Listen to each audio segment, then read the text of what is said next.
Ahora, con mucho gusto, le damos la palabra al viceministro de Relaciones Exteriores, embajador Carlos Fernández de Cosío, que hará una intervención especial para el evento.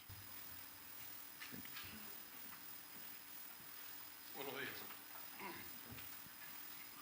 Embajador Rogelio Sierra, rector del ICETI, gracias por acogernos aquí en el Instituto.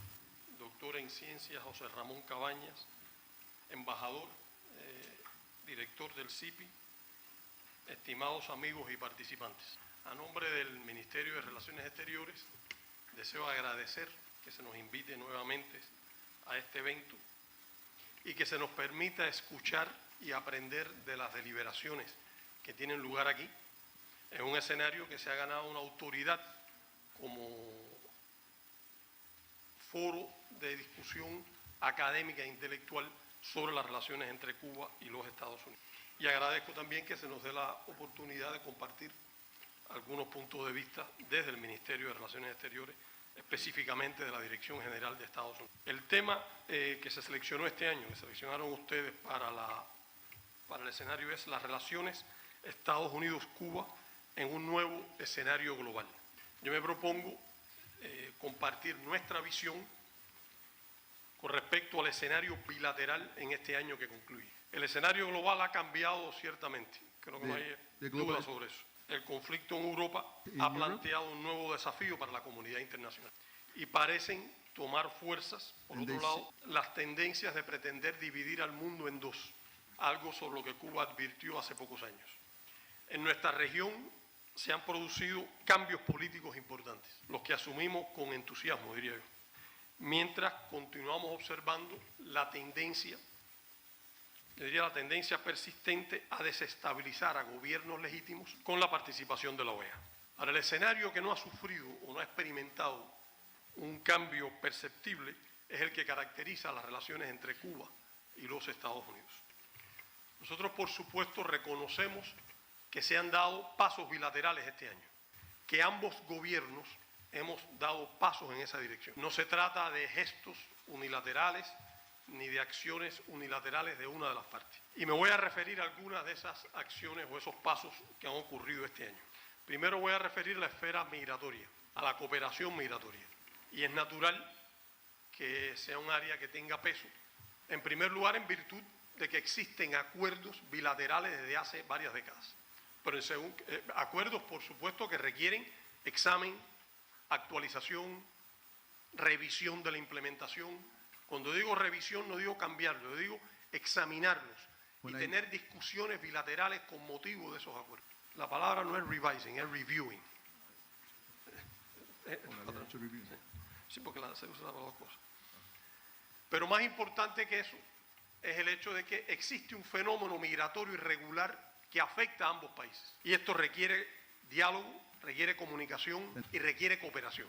Desafortunadamente, desde una ronda de conversaciones que tuvo lugar en julio del año 2018, se habían suspendido los intercambios en materia migratoria entre los dos países. Y ha habido importantes incumplimientos de los acuerdos. Este año tuvimos dos conversaciones, dos reuniones sobre el tema migratorio. Uno en abril de este año en Washington y uno en noviembre aquí en La Habana. Y fueron conversaciones productivas, en el sentido de que confirmamos la validez y la importancia de los acuerdos, ratificamos el compromiso político mutuo con el cumplimiento de los acuerdos, identificamos áreas que requieren una mayor atención y también tuvimos la oportunidad de analizar temas que no están recogidos propiamente en los acuerdos, pero que tienen una gran influencia en el flujo migratorio irregular. No hubo nuevos acuerdos, ni puedo decir que tuvimos total coincidencia en todo lo que discutimos, pero fueron conversaciones que ambas partes identificamos como productivas. También en el tema migratorio, el gobierno de Estados Unidos, en el año fiscal que terminó el 30 de septiembre, cumplió por primera vez desde 2017 con el compromiso de otorgar 20.000 visas anuales. Es algo que se venía incumpliendo desde el 2017. La mayor parte de esas visas se otorgaron y entregaron en Guyana, pero algunas se comenzaron a procesar y entregar en La Habana. Y ya el gobierno de Estados Unidos anunció que en los primeros días de enero la totalidad de ese servicio regresa a su embajada en La Habana.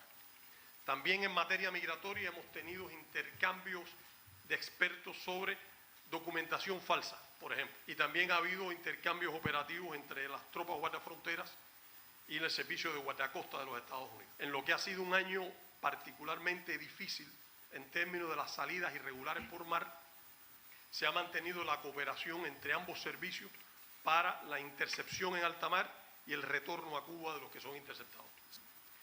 En este año también, en otros temas, ya nos pusimos de acuerdo para sostener conversaciones sobre aplicación y cumplimiento de la ley, lo que en inglés llaman law enforcement. También ha habido sobre cooperación en materia de enfrentamiento a derrames de petróleo. Las ha habido en materia de salud y habrá otras, y en materia de medio ambiente. Y este año, con motivo de dos desastres que ha sufrido nuestro país, hubo ofrecimiento de ayuda humanitaria del gobierno de los Estados Unidos sin condiciones políticas y que Cuba agradeció y aceptó. En el primer caso fue con motivo del incendio en Matanzas, en la base de supertanqueros. El gobierno de Estados Unidos con inmediatez ofreció asesoría técnica y esto propició comunicaciones telefónicas con respecto al enfrentamiento del incendio. Más adelante ofreció ayuda material. Cuba pudo comunicar cuáles eran nuestras prioridades en materia de ayuda material.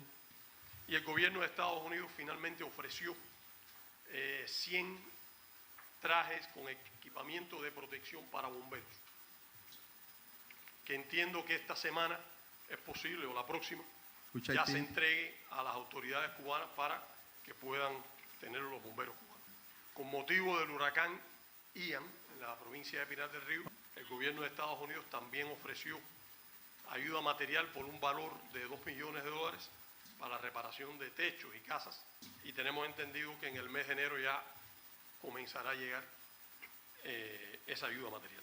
En ambos casos fue ofrecida sin condicionalidades políticas, en ambos casos la agradecimos y la aceptamos.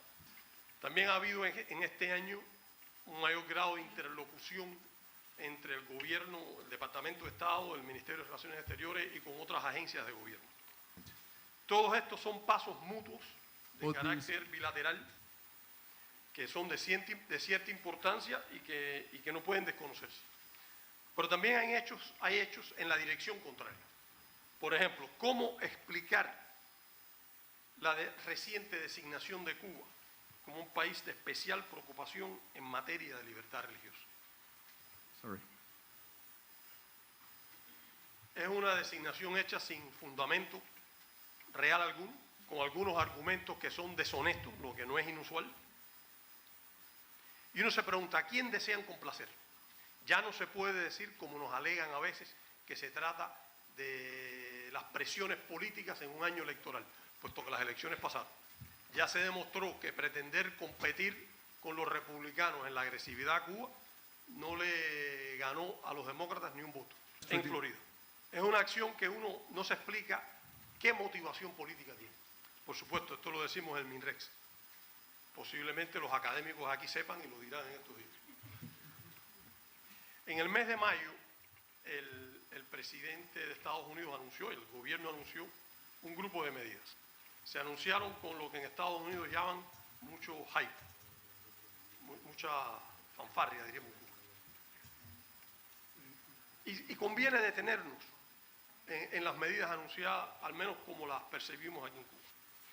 La primera de ellas es el compromiso de permitir nuevamente que haya remesas a Cuba. O sea, lo primero que debe decirse es que eso fue en mayo y hoy no hay un flujo regular de remesas a Cuba. En segundo lugar, que es una de las cosas más importantes, es que se hizo el anuncio sin ningún compromiso de desmantelar las medidas que adoptó el gobierno de Trump para interrumpir la remesa. Y en tercer lugar es que si llega a haber un flujo de remesas en el futuro cercano superior al que existe hoy, se debe más a pasos que ha dado Cuba que a acciones adoptadas por el gobierno de Estados Unidos. Otra de las medidas anunciadas fue impulsar la penetración y la interconexión de Internet en Cuba. Y a nosotros estamos obligados a preguntarnos cuál es la coherencia de ese anuncio cuando, por decisión del gobierno de Estados Unidos, más de 200 sitios web comerciales privados están prohibidos, el acceso a ellos está prohibido para los cubanos. No me refiero a sitios web del gobierno, son privados, comerciales. Entre ellos, alrededor de 20 pertenecientes a Google. Y esto se refiere a sitios en el área de educación, ciencia y tecnología, salud, arte, cultura, innovación. Entonces, ¿cuál es la coherencia del gobierno anunciando que tiene un compromiso con la promoción de Internet en Cuba? Prohíbe, por regulación del gobierno, que los cubanos tengamos acceso a esos sitios web. Hace pocas semanas se anunció que un comité consultivo del gobierno de los Estados Unidos recomendó rechazar una operación comercial que conectaría un cable de Internet submarino con Cuba. Y esto obliga nuevamente a preguntarnos cuál es la coherencia del gobierno de Estados Unidos cuando anuncia el compromiso de promover Internet y al propio tiempo corta las vías que tiene Cuba para mayor acceso a Internet. Es posible que sea la misma coherencia que tiene el gobierno de Estados Unidos cuando proclama que su prioridad con respecto a Cuba es la promoción de los derechos humanos y el bienestar del pueblo cubano. Otra de las medidas anunciadas fue la posibilidad de viajes, de vuelos comerciales a las provincias, desde Estados Unidos a distintas provincias cubanas. Y esto se ha cumplido. Y también se ha venido cumpliendo la medida de permitir, de dar más facilidad para viajes en grupos. Individualmente sigue prohibido. Y otra de las medidas anunciadas fue la de tomar medidas para ayudar al emergente sector privado en Cuba, que es una de las medidas más inconsistentes, por varios motivos. En primer lugar, la existencia del bloqueo económico impacta negativamente, en términos absolutos, a cualquier sector de la economía cubana. El gobierno de Estados Unidos puede proponerse establecer excepciones, pero ese emprendedor privado aún va a tropezar en su vida diaria con el efecto del bloqueo económico. Esa es una inconsistencia. Hay una segunda inconsistencia. La promoción del sector privado o no estatal en Cuba forma parte del desarrollo de la economía cubana. Comenzó a concebirse hace unos 12 años, nos demoramos en su diseño, implementación, regulación, pero es una promoción nuestra. Y sin embargo, el gobierno de Estados Unidos, y no se esconde para decirlo, se propone promover el sector privado no para ayudar al desarrollo de la economía cubana, no para mejorar el nivel de vida de la población, no para ayudar a un sector mayoritario de la población, sino que lo identifica como un instrumento de subversión política. Sueña con impulsarlo para erosionar al sector público en Cuba, al Estado cubano, a la administración pública, de la que depende la educación, la salud, la seguridad ciudadana, el servicio eléctrico, el servicio de agua, la garantía de la justicia social, la superación de diferencias económicas y sociales. No se esconde para decir que su ambición es impulsar este sector como un arma política. Si se introducen excepciones al bloqueo con el sueño de socavar a la revolución, no nos vamos a oponer. No nos vamos a oponer. Si esto permite una mayor prosperidad de cualquier sector de la economía cubana, no le vamos a poner obstáculos. Si logra concebir excepciones que beneficien a unos y sigan castigando a otros, tampoco vamos a tratar de impedirlo. Pero comete un error mayúsculo en términos políticos en pretender impulsar al sector privado como un arma para socavar la naturaleza de la sociedad cubana. Estas acciones anunciadas en mayo son muy limitadas. Pero como dijimos en aquel momento, sí las identificamos en la dirección positiva, aunque sean inconsistentes en muchos casos. No hay duda que ellas y las áreas de cooperación que mencioné anteriormente son un contraste con los últimos 2 años del gobierno de Trump y con el año 2021. Y esto es parte de lo que describe la relación bilateral. Pero para describirla con seriedad y con objetividad, hay, en nuestra opinión, que prestarle atención a 2 asuntos fundamentales. En primer lugar, ¿cuáles son las áreas en las que el gobierno de Estados Unidos a los que el gobierno de Estados Unidos dedica más cantidad de recursos humanos, más recursos financieros, más horas de trabajo, si no toma en cuenta la cantidad de funcionarios que en el Departamento del Tesoro se dedican a aplicar el bloqueo económico, la cantidad de diplomáticos estadounidenses que en muchas partes del mundo se dedican a perseguir todas y cada una de las transacciones comerciales y financieras de Cuba, la cantidad de pronunciamientos en el Congreso de Estados Unidos. Si uno toma en cuenta eso, no hay duda de que el bloqueo económico es el factor definitorio de la relación bilateral. Y si uno toma en cuenta el impacto sobre la economía cubana y la sociedad cubana, que es el segundo factor, sobre la vida cotidiana de todos y cada uno de los, el impacto sobre las relaciones de Cuba con terceros países, tampoco puede haber duda de que el bloqueo económico continúa siendo el factor central y definitorio de la relación bilateral.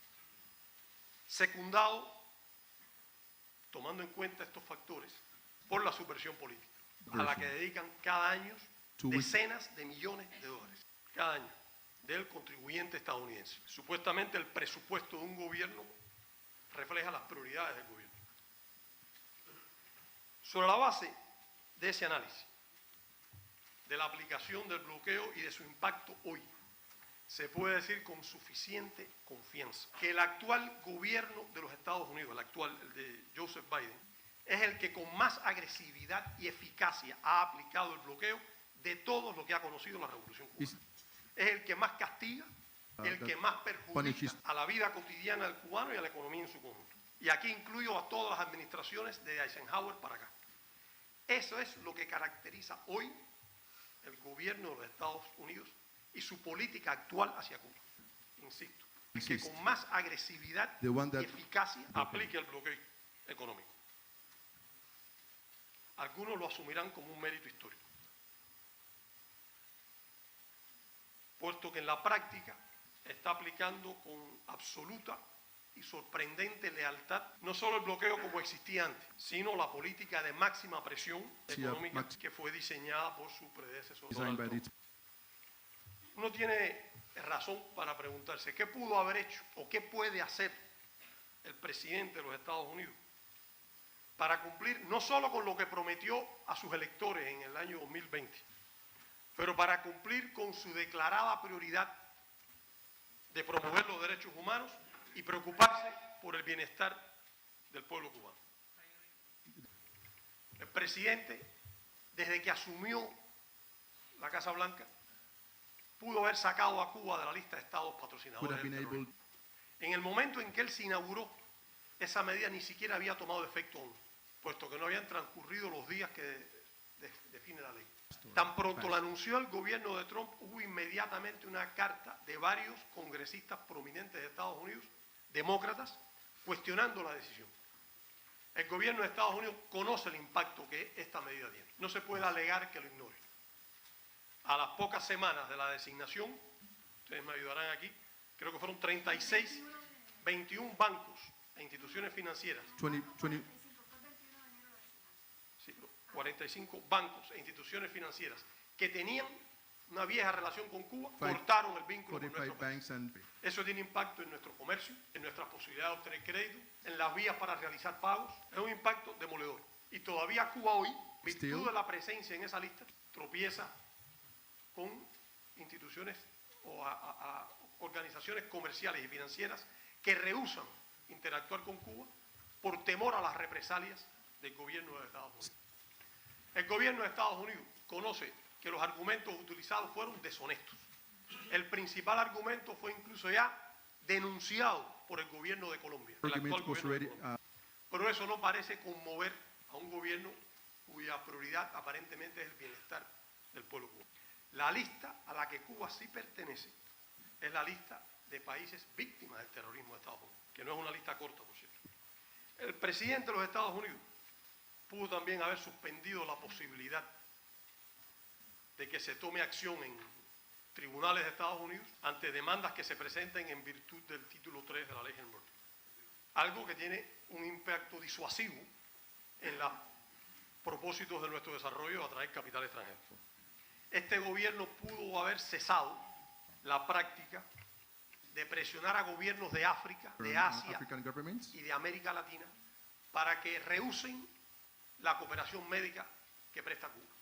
Y me estoy refiriendo a presiones ejercidas hace 2 o 3 semanas de gobiernos que nos dicen, recibimos una visita, o de un enviado o de la Embajada de Estados Unidos, alertándonos que si recibimos médicos cubanos, estaremos incurriendo en prácticas de esclavitud y de trata de personas. Esta acción de Estados Unidos, por supuesto, busca impedir servicios médicos para miles, decenas de miles de personas, que es lo que hacen los médicos cubanos. Y se sabe que en los países que tienen un mayor desarrollo que Cuba, o más riqueza que Cuba, Cuba recibe compensación por esos servicios financieros. Algo totalmente legítimo, conforme recogen resoluciones de las Naciones Unidas referidas a la cooperación sur-sur y pronunciamientos del Grupo de los 67 y del Movimiento de Países Norteamericanos. El objetivo es desacreditar la cooperación cubana y privar a Cuba de recursos financieros necesarios para la economía, para el desarrollo del país. Esto no es coherente con una preocupación por el bienestar de los cubanos. El presidente de los Estados Unidos también pudo haber hecho, y no lo ha hecho, poner fin a las medidas coercitivas, a las amenazas y a la persecución de las compañías exportadoras de combustible, de las compañías transportadoras, de agencias portuarias, de agencias aseguradoras y reaseguradoras, todas dirigidas a privar a Cuba de suministros de combustible que requiere nuestro país para funcionar. Desde mediados del 2019, esto ha tenido un impacto extremadamente severo sobre la economía y la vida de los cubanos. No solo porque hemos tenido que detener industrias, reducir el transporte, tener afectación en el servicio eléctrico, sino que estamos obligados a pagar primas por el combustible con motivo del riesgo que asume quien nos vende petróleo o quien lo transporta. Entonces, con ese impacto, explíquenle a la población cubana que el gobierno de Estados Unidos tiene en mente bienestar del pueblo.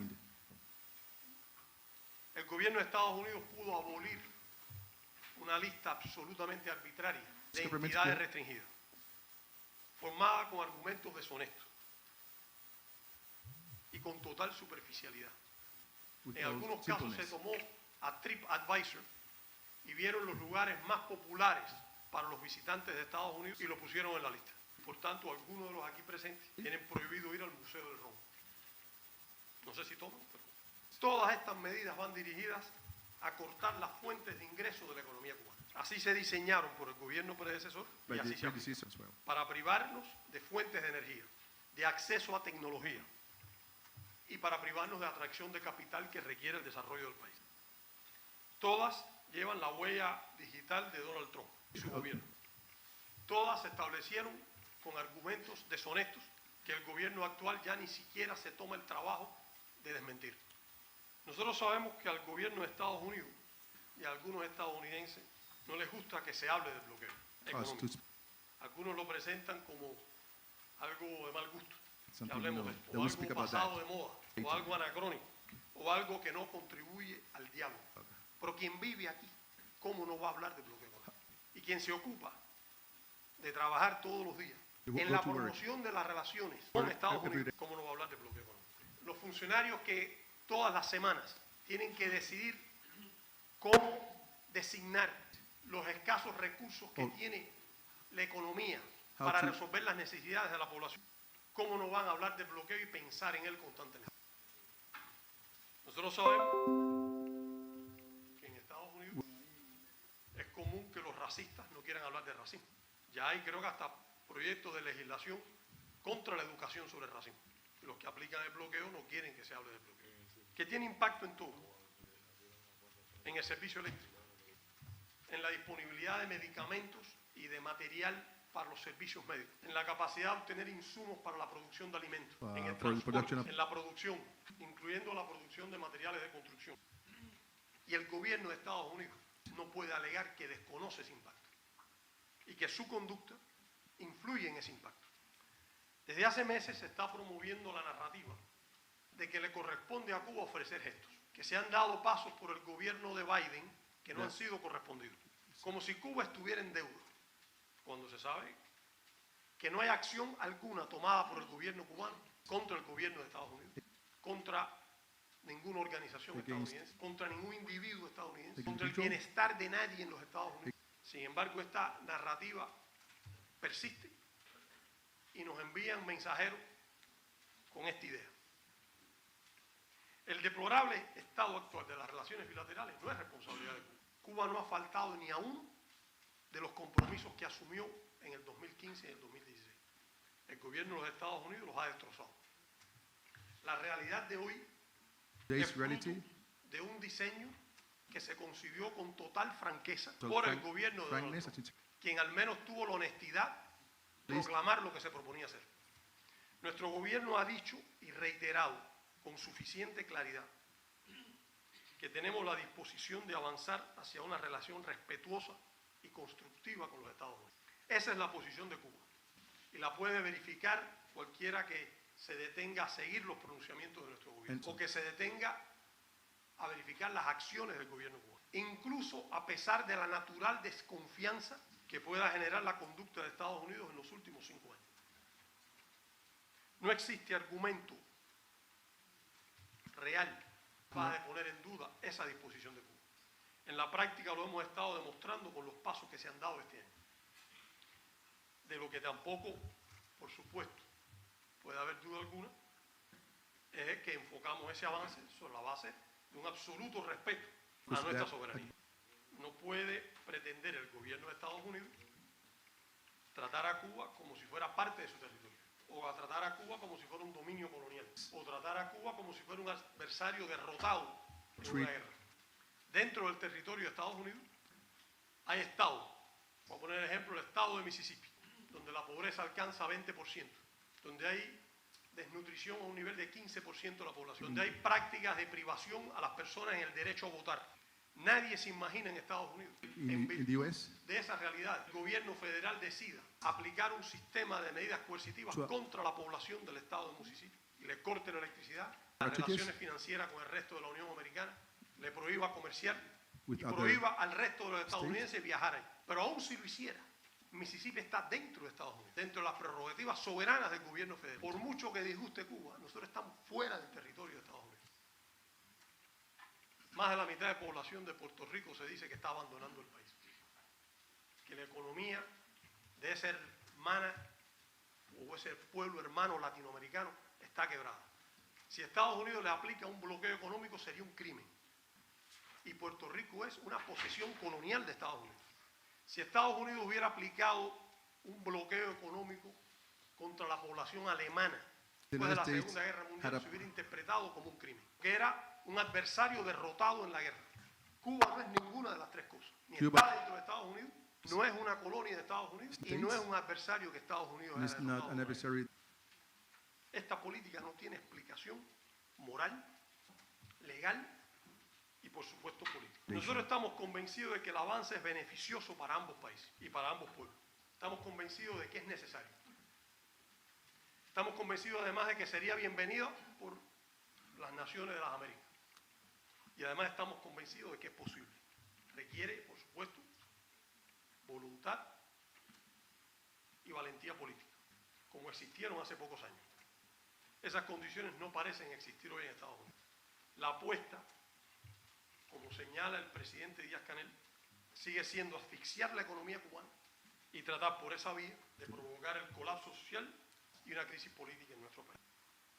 Estados Unidos fracasa en ese propósito, pero no deja de causar un daño enorme y hacernos pagar un alto costo, que se refleja en la depresión económica del país y que se refleja también en los flujos extraordinarios de migrantes cubanos. Nadie podría sorprenderse de esos flujos. Es una verdad establecida que la depresión económica en cualquier país o región, la depresión de las condiciones de vida, constituyen factores promotores de la migración y que las condiciones adversas en cualquier país pueden impulsar los flujos migratorios por desastres naturales, guerras cuando las hay, hambrunas, inestabilidad social, puede haber políticas económicas insuficientes. Eso sucede en cualquier parte del mundo. Sucede dentro de los Estados Unidos. Hay ciudades que tenían 2 millones de habitantes y tienen menos de 700. Pero lo que es singular de Cuba, lo que es una característica particular de nuestro país, es que hay una fuerza extraordinaria extranjera promoviendo la depresión económica e impulsando los flujos migratorios. Es lo que los expertos llaman el push effect. Eso lo hemos hablado con el gobierno de los Estados Unidos. Ellos conocen nuestro punto de vista y nuestra argumentación en ese sentido. Como hemos dicho en más de una ocasión, seguiremos tendiendo puentes hacia la sociedad estadounidense en todos los campos posibles y trataremos de continuar promoviendo la relación más constructiva y más respetuosa posible con el gobierno de los Estados Unidos. También seguiremos en el empeño de asegurar nuestra sostenibilidad económica, aún en la perspectiva de que el bloqueo económico perdure muchos años. Les deseo éxito en las deliberaciones y que éstas contribuyan al entendimiento común y al propósito que entiendo compartimos todos de acercar a nuestras dos naciones. Muchas gracias. Thank you very much.